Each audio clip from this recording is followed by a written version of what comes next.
Bismillahirrahmanirrahim. Assalamualaikum warahmatullahi wabarakatuh.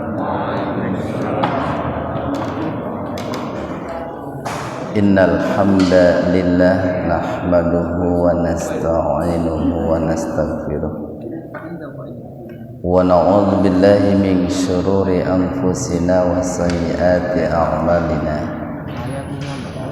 May yahdihillah fahuwal muhtadi wa may yudlilhu fala hadiyalah. Asyhadu an la ilaha illallah wahdahu la syarikalah wa asyhadu anna Muhammadan abduhu wa rasuluh, amma ba'd. Hadirin ikhwatu iman jemaah kuliah subuh yang mudah-mudahan senantiasa diberikan kesehatan dan perlindungan Allah Subhanahu wa taala. Pada kesempatan subuh ini, kajian tafsir di Majelis Tafsir Iliyin ini masih mengkaji surat Al-Baqarah, yaitu ayat 19, halaman 4, surat Al-Baqarah ayat 19. Kita bahas tajwidnya dulu. Au mad lain, waw mati didahului fathah, cuman panjangnya tidak sepanjang mad lain ketika jatuh pada waqaf. Kasayyibim idgham bigunna, kasratain ketemu dengan mim secara terpisah. Jadi hukum tajwidnya itu idgham itu dimasukkan ke mim dengan mendengung. Bim tahan dua ketukan itu. Minas idgham samsiyah atau alif lam samsiyah. Jadi kalau yang namanya idgham itu artinya memasukkan. Minas samai, mad wajib muttasil. Karena ada mad tabi'i alif bertemu hamzah dalam satu kata, dibacanya lebih panjang dari mad tabi'i. Kalau yang tabi'i itu panjangnya biasa. Tabiat itu kan kebiasaan, dua ketukan makin biasa itu. Kalau selain mad tabi'i seperti mad wajib muttasil itu lebih panjang, 4 sampai 6 ketukan. Fi mad tabi'i ya. Nah, hi-nya jangan dibaca panjang, jangan fihi. Nah, hi-nya dibaca qasr, dibaca pendek saja. Karena sebelum huruf H itu huruf mati. Dulu mad badal tu idgham bigunna. Domatain ketemu dengan wawu, jadi membacanya dimasukkan ke wawu dengan mendengung. Tu waro, perpaduan antara bunyi alif, bunyi a dengan bunyi ain. Waro dengan waro, atau jangan waro tapi ada bunyi a nya, ada bunyi ainnya. Waro du idgham biguna, domatain ketemu dengan wawu. Wabar tafkhim, huruf ro sukun didahului oleh fathah, jadi ro-nya dibaca tebal. Kui idgham biguna, domatain ketemu dengan huruf ya, jadi membacanya dimasukkan ke ya dengan mendengung. Tahan dua ketukan. Kui yaj qalqalah sughra. Jadi huruf jimnya dipantulkan tapi ringan saja. Yaj'alu mad tabi'i waw aso mad badal bi'ahum idhar syafawi. Jadi mimnya dibaca jelas bi'ahum. Nah biar jelas itu bibirnya dirapatkan Pak, agak kenceng. Fi majais munfasil. Ada mad tabi'i iya bertemu hamzah secara terpisah atau di lain kata.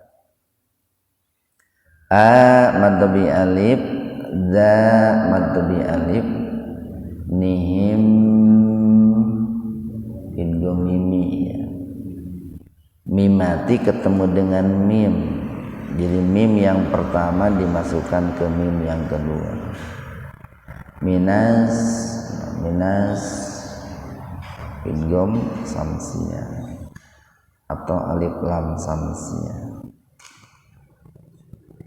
Sawa mad badal iki hadzarol idhar qamariyah atau alif lam qamariyah. Lamnya itu dibaca jelas hadzarol. Nah biar terdengar jelas itu agak dibaca panjang hadzarol, tapi enggak panjang, enggak nyampe 2 ketukan sih. Hadzarol maut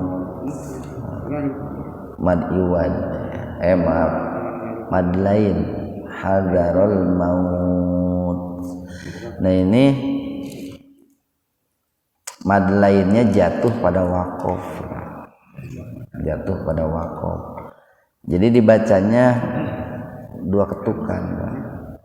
Beda dengan mad lain seperti yang aukas au.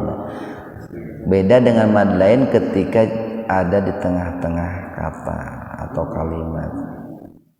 Kalau yang jatuh pada waqaf itu 2 ketukan. Hadzarul maut. Wallah tafhim. Lafzul jalalah atau lafaz Allah didahului oleh fathah. Ini wawunya itu disebutnya wawu ibtida itu Pak. Ibtidaiyah itu kan permulaan, dasar. Sekolah ibtidaiyah itu MI kan. Itu disebut ibtidaiyah itu karena dasar. Ini wawu juga disebut wawu ibtida karena merupakan permulaan pembicaraan. Kan ada waqaf sebelumnya itu. Ada waqaf jaiz atau jawaz. Itu di atas huruf ta ada jim kecil. Itu tanda berhenti. Muhi mad tabi'iyah tum iklab. Biasanya kalau iklab itu oleh penulis Al-Qur'an ya, itu memakai ada huruf mim kecil di atas itu untuk memudahkan kita membaca. Tum bunyinya itu M Pak, bil alif lam qamariyah. Ka mad badal firin mad arid lisukun. Ikhwanu fiddin arsadakumullah. Jika dalam ayat sebelumnya Allah mengumpamakan orang-orang munafik itu seperti orang yang menyalakan api. Kemudian setelah api itu nyala, kemudian bercahaya, lalu apa yang ada di sekitar mereka pun menjadi terang benderang. Namun kemudian api itu Allah padamkan dan Allah meninggalkan mereka dalam kegelapan. sehingga mereka tidak bisa berjalan. Mereka tidak bisa berjalan. Nah itu mereka diibaratkan bagaikan ini. Jadi ketika mereka masuk Islam dengan mengikrarkan 2 kalimat syahadat, itu ibarat orang yang mendapatkan cahaya. Tetapi karena niatan mereka untuk masuk Islam itu tidak tulus, tidak tulus, ada niatan-niatan yang lain, ada tujuan yang lain, maka keislaman mereka itu tidak lama. Mereka kembali lagi kepada kegelapan. Nah itu ketika mereka kembali kepada kegelapan itu diibaratkan cahaya apinya itu padam kembali. Nah adapun di dalam ayat 19 ini au ini konjungsi ini termasuk kata sambung, Pak. Artinya itu atau. Kalau disebut atau itu kan berarti di situ ada 2 hal gitu. Kalau bukan A atau B gitu. Jadi yang pertama yang tadi itu diibaratkan orang yang menyalakan api. Nah dalam ayat 19 ini au atau ka seperti soibin. Soib ini air hujan, hujan yang deras, hujan yang lebat. Itu ka itu disebut harfu tasbih gitu. Harfu tasbih itu huruf yang berfungsi untuk menunjukkan adanya sebuah perumpamaan. Nah kalau dalam ayat 17 itu ada ka, ada masal, itu digabung.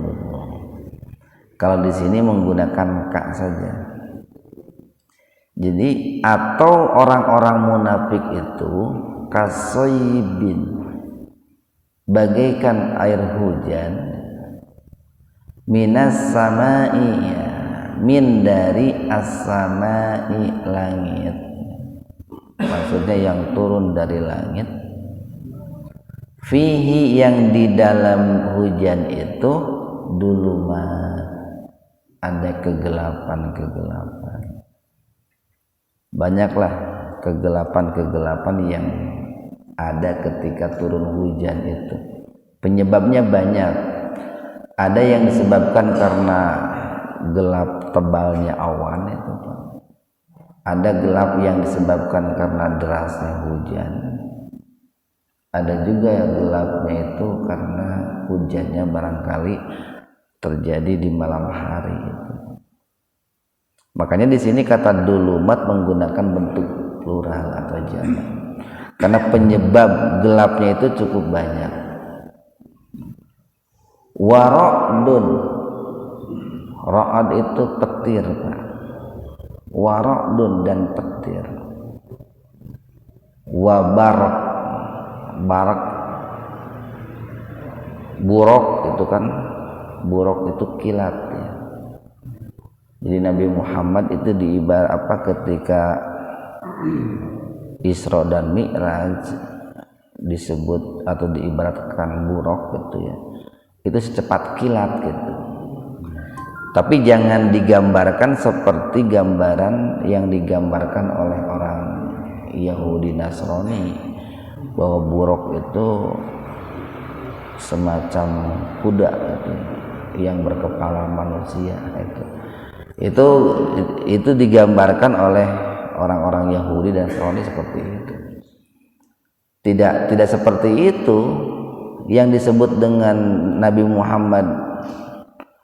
Di situ ada kata-kata barkun itu, Pak. Karena cepat dalam satu malam Nabi Muhammad itu bisa Isra dan Mi'raj ya, sampai ke Sidratul Muntaha dan turun lagi ke bumi. Itu cepat bagaikan kilat. Nah di sini kata ra'dun dan barak itu, Pak, petir dan kilat itu menggunakan bentuk tunggal atau bentuk mufrad. Karena memang petir dan kilat itu kan itu sumbernya satu itu Pak. Apa itu? As-sahab, awan. Jadi kalau nanti itu kita mempelajari itu ilmu tentang proses terjadinya hujan, itu munculnya petir ataupun kilat itu berkaitan dengan as-sahab, awan. Berbeda dengan dulumat tadi menggunakan bentuk plural karena banyak penyebab terjadinya kegelapan itu. Nah, di dalam ayat ini Allah menggambarkan orang-orang munafik itu seperti orang-orang yang ditimpa hujan yang deras dari langit. Seperti orang-orang yang ditimpa hujan deras, hujan lebat dari langit, yang hujan itu disertai dengan gelap, disertai dengan petir, disertai dengan kilat. Maksudnya apa? Jadi para ulama menafsirkan bahwa soyib itu ibaratnya Al-Quran. Jadi soyib itu diibaratkan Al-Quran, perumpamaan untuk Al-Quran.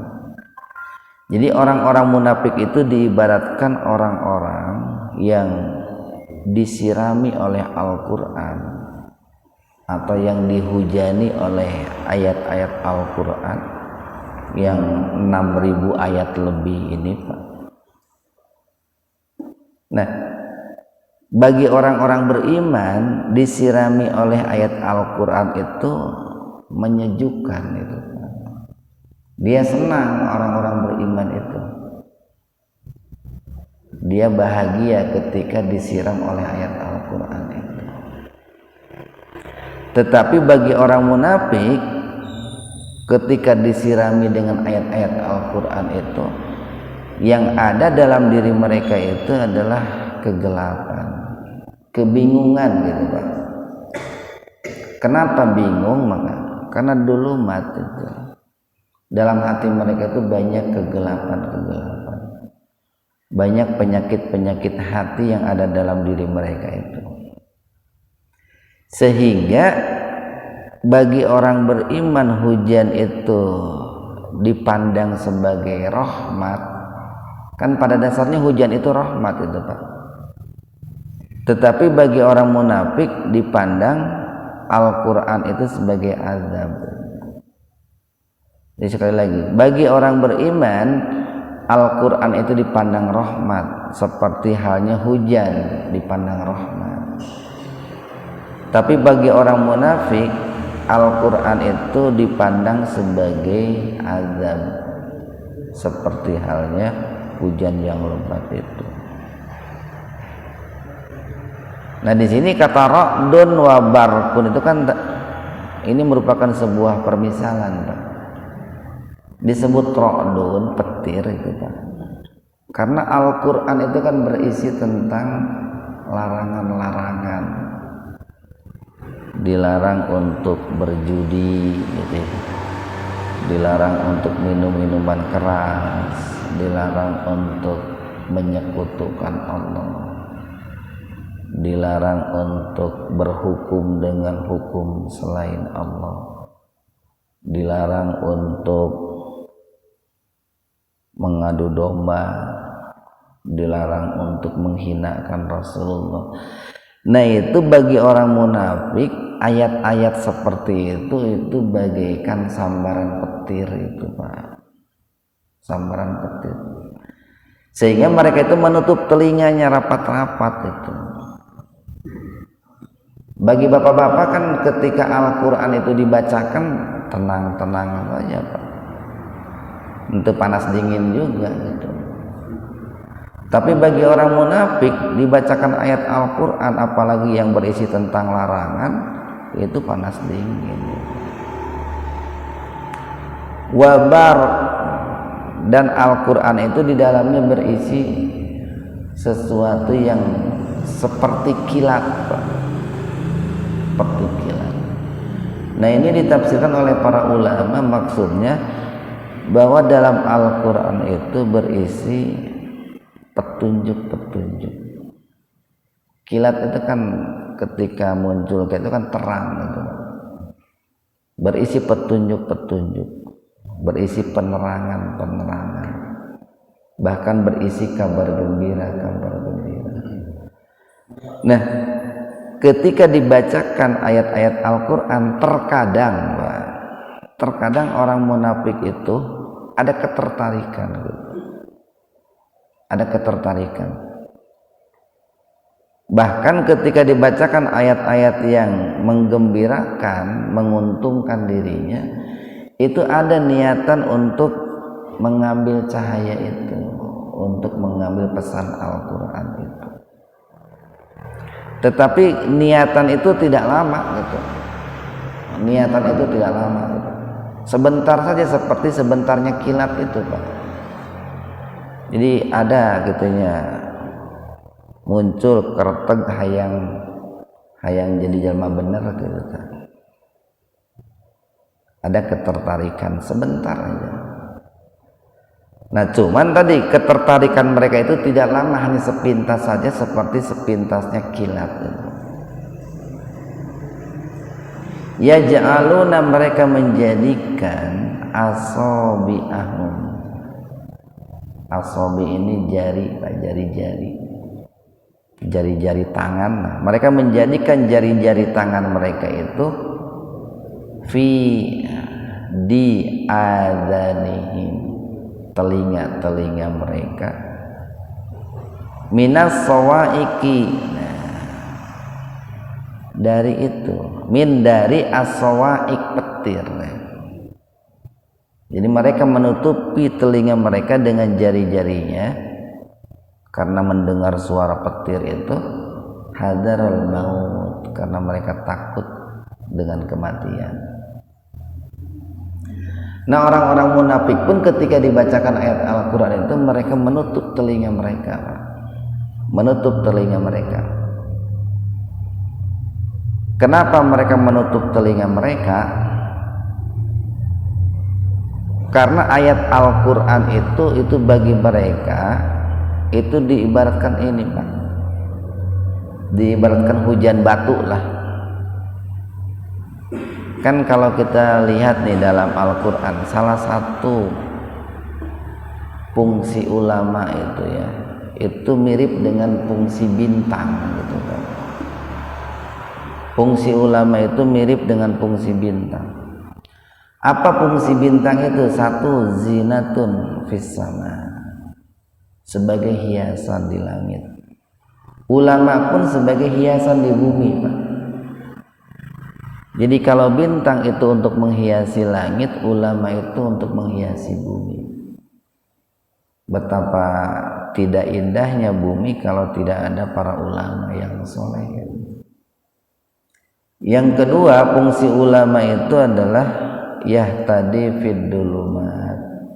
Fungsi bintang itu yahtadi fid dulumat, untuk menunjuki orang dalam kegelapan. Sama ulama pun untuk menunjuki manusia dalam kegelapan. Yang ketiga, fungsi bintang itu adalah rujuman lisayatin, untuk melempari setan-setan. Makanya kan ada yang disebut dengan bintang sihab, itu bintang api. Itu fungsinya untuk melempari setan-setan yang mencuri pendengaran itu. Jadi berita-berita langit itu, Pak, itu disadap oleh setan itu. Ketika Allah turunkan perintah terhadap para malaikat, itu disadap oleh setan. Kemudian setan itu dilempari dengan bintang sihab. Kalau yang terkena mati, terbakar itu, Pak. Tapi kalau yang tidak kena, dia berhasil mencuri berita itu. Lalu berita itu diturunkan kepada para pengikutnya gitu. Kepada para pengikut setan yang ada di bumi, di kalangan manusia, seperti bangsa dukun, paranormal gitu. Makanya bapak-bapak jangan heran ketika datang ke dukun nih, kalau dukunnya sudah canggih gitu ya. Dukun asli, oh iya. Dukun itu tahu apa yang terjadi pada diri kita. Bapak hilang motornya gitu ta. Man langsung tak ngagebeg, can ngomong geus apaan si dukun kan gitu Pak. Dari mana dia tahu? Kan setan memberitahu ke dukun itu. Jadi setan mendapatkan berita dari langit bahwa si A itu tanggal sekian hari apa akan hilang motornya. Dapat berita itu tuh, hilangnya motor itu kan takdir itu Pak, ketetapan Allah itu. Ketetapan Allah terjadi. Nah, terjadi ketetapan Allah itu pada seseorang. Beritanya sudah didapat oleh setan itu, kemudian setan itu memberitahu kepada dukun itu. Ketika yang bersangkutan datang ke dukun, Bapak hilang motornya, kayak gitu Pak. Nah cuman nanti kan oleh dukun itu kan diberikan kalau mau ketemu begini. Nah itu saran-saran yang diberi, apa yang dikatakan oleh dukun itu, di situ banyak saran-saran yang menyesatkan dan berbau syirik gitu. Nah sekali lagi nih, jadi fungsi bintang itu adalah rujumal lisayatin, sama fungsi ulama pun begitu, untuk melempari sifat-sifat setan yang ada dalam diri manusia, atau untuk melempari sifat-sifat kemunafikan yang ada dalam diri manusia. Nah karena dia merasa dilempari, akhirnya dia tutup telinganya itu Pak. Jadi kalau setan dilempari dengan sihab itu berlari gitu kan. Kalau orang munafik dilempari oleh para ulama dengan ayat-ayat Al-Quran, dia tutup telinganya. Kenapa dia tutup telinganya? Hadzarul maut gitu. Nah, karena takut mati. Yang dimaksud dengan takut mati di sini secara manawi begini Pak. Ketika orang munafik itu dilempari dengan ayat-ayat Al-Quran, itu kan banyak yang merasa tersinggung gitu. Banyak yang merasa tersindir gitu Pak. Padahal ulama itu enggak menyindir siapa-siapa Pak. Saya aja kalau ceramah enggak menyindir siapa-siapa. Kenapa enggak menyindir siapa-siapa? Kan enggak tahu perilaku setiap orang, enggak tahu. Apalagi kalau ceramahnya barangkali dengan suara keras itu Pak. Wah, menyakitkan sekali. Saya aja yang ceramahnya bari nunutan gitu Pak, suara lagi pelan gitu, bari nunutan. Ada juga orang-orang yang merasa sakit hati kok malamun saya bari morotot tuh, saya tekan gitu. Ini lihat saya itu bari nunutan Pak gitu ya, suaranya juga pelan. Tetapi kalau orang itu dalam hatinya ada penyakit kemunafikan, itu akan merasa sakit hati gitu. Merasa sakit hati. Dihadzarul maut. Wallahu, dan Allah itu muhitun. Muhit itu ini meliputi Pak. Karena Allah itu kan al-muhit, bukan diliputi. Allah itu meliputi, seperti meliputinya ini dalam buah salak itu kan ada kulit itu Pak, ada kulit yang meliputi buah salak itu, yang bening itu kulit salak itu. Nah jadi Allah itu meliputi seluruh makhluk. Allah itu meliputi orang-orang kafir, muhitun bil kafirin. Nah itu kan sebuah ancaman Pak, sebuah ancaman. Kalau orang-orang kafir itu diliputi oleh Allah, berarti kan mereka tidak akan bisa bebas dari hukuman Allah. Mereka tidak akan bisa bebas dari penilaian-penilaian Allah. Nah, jangankan Allah yang meliput, Pak. Wartawan aja yang meliput gini. Banyak koruptor yang ketika diliput oleh wartawan kalang kabut kan. Padahal kan liputan wartawan itu hanya berapa persen saja, Pak. Banyak hal-hal yang tidak bisa diliput oleh wartawan itu. Banyak orang berbuat jahat disembunyikan kejahatannya sehingga tidak bisa diliput oleh wartawan itu. Nah, itu kan sudah ketar-ketir yang bersangkutan itu. Apalagi ini yang meliputnya itu Allah. Ayat ke-20. Yakadu hampir saja al-barku kilat yakhtafu menyambar absarahum penglihatan mereka. Nah, di dalam ayat ini banyak ulama yang menafsirkan maksudnya dalam maksud secara lahir, Pak. Maksudnya dalam maksud secara lahir. Tapi jadi kalau dalam ayat 19 itu maksudnya yang sifatnya batin itu, Pak. Maksudnya sifatnya maknawiyah. Kalau di dalam ayat ini maksudnya secara lahir. Jadi hampir saja kilat itu menyambar penglihatan mereka. Penglihatan itu penglihatan dalam arti penglihatan secara lahir. Hampir saja kilat itu membutakan mata mereka. Ada yang menafsirkan hampir saja kilat itu mencopot mata mereka. Kullama setiap kali adoa itu ini menerangi lah, mengeluarkan cahaya. Apa yang mengeluarkan cahaya? Al-barku, kilat, Pak.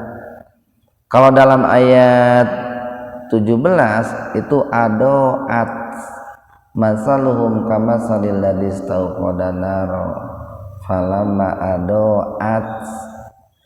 Kenapa pakai tak? Itu disebutnya tak tanis itu. Karena naro itu termasuk jenis muannas itu. Muannas itu jenis perempuan lah. Makanya pakai tak tanis. Kalau di sini adoa nggak pakai tak. Karena al-barku itu jenis mudzakkar, jenis laki-laki kalau dibahasakan gitu. Jadi setiap kali kilat itu menyambar mereka gitu, pada saat itu disertai dan dengan cahaya, Pak. Jadi kilat itu ketika keluar, munculnya kilat itu kan karena ada gesekan awan itu, Pak. Jadi ketika awan itu terjadi gesekan itu, Pak, terlebih-lebih antara awan panas dengan awan dingin, itu nanti akan memercikan cahaya, kemudian akan mengeluarkan gemuruh itu karena benturan awan itu. Nah, ketika mengeluarkan cahaya, lahum bagi mereka masau itu apa? Tamasya, Pak, tamasya berjalan. Di masau mereka berjalan fihi pada cahaya itu. Jadi ini gambaran orang yang sedang berjalan di malam hari itu, Pak. Lalu kemudian turun hujan. Mereka tidak bawa lampu, tidak ada listrik, tidak ada penerangan. Ketika gelap, mereka nggak bisa berjalan. Tapi ketika kemudian ada petir yang mengeluarkan cahaya, mereka baru bisa berjalan. Dan kan tadi kita ibaratkan Al-Quran itu bagi orang munafik itu bagaikan petir. Tetapi sebetulnya sekalipun itu bagaikan petir, masih ada sebetulnya sisi manfaatnya bagi mereka itu. Sisi manfaatnya apa? Mereka bisa berjalan. Mereka bisa berjalan. Nah, Al-Quran pun sekalipun bagi mereka itu bagaikan petir, sebetulnya gitu banyak manfaat yang mereka dapat ketika Al-Quran itu dibacakan kepada mereka. Salah satunya apa? Begini Pak, banyak ulama yang mengatakan bahwa mestinya orang-orang kafir, orang-orang munafik itu berterima kasih kepada orang-orang beriman. Kenapa harus berterima kasih kepada orang beriman? Karena dengan banyaknya atau dengan adanya orang beriman itu mereka terbentengi dari siksa Allah itu. Terbentengi dari siksa Allah itu. Kalau nggak ada orang beriman, mereka dihabisi oleh Allah di dunia ini. Nah, begitu pula dengan adanya petir itu, sekalipun bagi mereka itu merasa dihujani dengan batu itu, tapi sebetulnya ada manfaatnya gitu. Ada manfaatnya apa? Dengan keluarnya petir itu mereka bisa berjalan, kan jadi terang gitu Pak. Kolenyai, kolebat gitu, kan kelihatan tuh sepintas jalan itu, mereka jalan gitu. Bahkan mereka itu bisa mendapatkan banyak ilmu pengetahuan itu pun dari Al-Quran itu Pak. Jadi orang-orang kafir, orang-orang munafik itu bisa mendapatkan penerangan-penerangan yang berkaitan dengan duniawi, itu kan spiritnya dari Al-Quran. Spirit tentang ilmu kedokteran dari Al-Quran juga. Spirit ilmu tentang astronomi dari Al-Quran juga. Spirit tentang ilmu kesehatan dari Al-Quran juga, banyak gitu. Tetapi yang diambilnya kan yang itu-itunya saja Pak, yang sifatnya duniawinya saja. Sementara yang sifatnya ukhrawi, yang kekal, itu diabaikan. Yang diambil itu yang sepintas lalu aja, yang duniawi. Nah, ketika petir itu menyambar mereka lalu mengeluarkan cahaya, di samping mereka ketakutan, mereka pun dapat manfaat. Manfaatnya apa? Jalan yang mereka tempuh itu jadi terang gitu, sebentar Pak, sehingga mereka masaufi, berjalan di jalan yang sedang mereka lalui karena adanya cahaya petir itu. Wa idza, dan apabila adlama itu kebalikan dari adoa. Wa idzan, apabila adlama gelap, alaihim menimpa mereka, mereka itu berhenti, berdiam diri.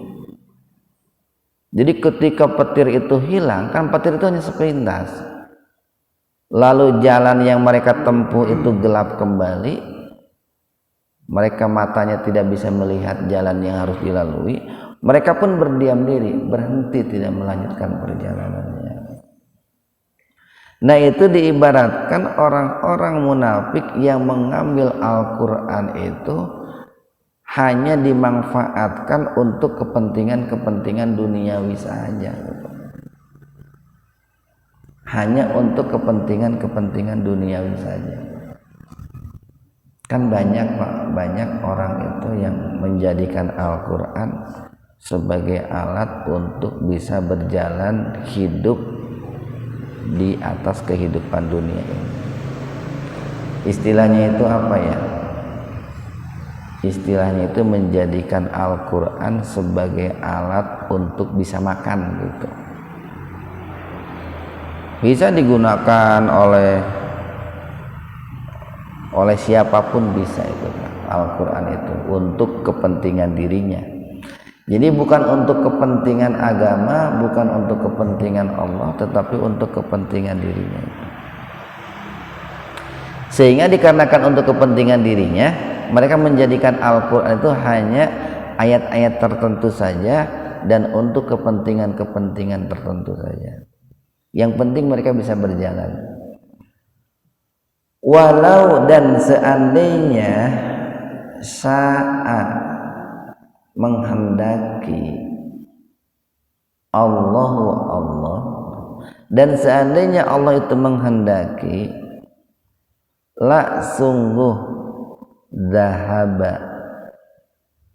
Allah akan menghilangkan bisam'ihim, pendengaran mereka, wa absarihim, wa dan absarihim, penglihatan mereka, baik secara lahir ataupun secara batin. Jadi kalau Allah mau, bukan hanya pendengaran secara batin yang Allah hilangkan, bukan hanya penglihatan secara batin yang Allah hilangkan, bukan hanya Allah menutup telinga dan menutup mata mereka secara maknawi, tapi Allah sekalian itu dihilangkan lahiriah pendengarannya dan lahiriah penglihatannya dengan sambaran petir itu, Pak. Kan sangat mudah bagi Allah untuk menghilangkan telinga seseorang dengan sambaran petir itu, termasuk menghilangkan penglihatan seseorang. Nah itu kalau dimaknai secara lahir, Pak, secara lahir. Innallaha, sesungguhnya Allah, ala terhadap kulli segala syai'in sesuatu, qadir, itu maha kuasa. Sesungguhnya Allah maha kuasa terhadap segala sesuatu. Nah ini kalau kita hitung, Pak, dari ayat yang ke-8 itu, wa minan nasi may yaqulu amanna, ayat 8 sampai ayat 20, berarti berapa ayat, Pak? 12, 13 ya. 13 ayat itu Allah berbicara tentang orang munafik gitu. 13 ayat. Sementara bicara tentang orang kafir itu hanya 2 ayat di sini di Al-Baqarah ini, yaitu ayat yang ke-6 dan ayat yang ke-7. Makanya tempo hari kita sampaikan bahwa sebetulnya orang munafik itu lebih berbahaya bila dibanding dengan orang kafir. Kenapa? Karena permusuhan mereka terhadap Islam itu kan sembunyi-sembunyi gitu, musuh dalam selimut lah gitu, atau duri dalam daging itu. Makanya Allah menjelaskan tentang sifat-sifat orang munafik itu secara panjang lebar itu, sampai 13 ayat itu. Kalau orang kafir kan sudah jelas atributnya juga kafir. Ini kalau orang munafik ini kan nggak kelihatan. Dan Islam ini hancurnya itu oleh orang-orang munafik itu. Kan Nabi mengatakan al-Islamu mahjubun bil muslimin. Islam itu tertutupi, terhalangi oleh orang-orang yang mengaku Islam gitu. Orang ingin menjalankan ajaran Islam dihantam lagi oleh orang yang mengaku Islam gitu. Orang ingin menegakkan hukum Islam dihantam lagi ku kiai anu nggak bisa ngadalil gitu, tapi dalilnya keur menghantam Islam. Nah itu berbahayanya itu. Nah tentu saja sekali lagi kita mengkaji ayat-ayat seperti ini itu utamanya adalah untuk membentengi diri kita, Pak, utamanya itu untuk membentengi diri kita dari sifat-sifat kemunafikan itu, agar penyakit-penyakit nifak itu tidak menular kepada diri kita. Nah, mudah-mudahan ada hikmah dan manfaatnya untuk kita semua. Wabillahi taufiq wal hidayah. Assalamualaikum warahmatullahi wabarakatuh.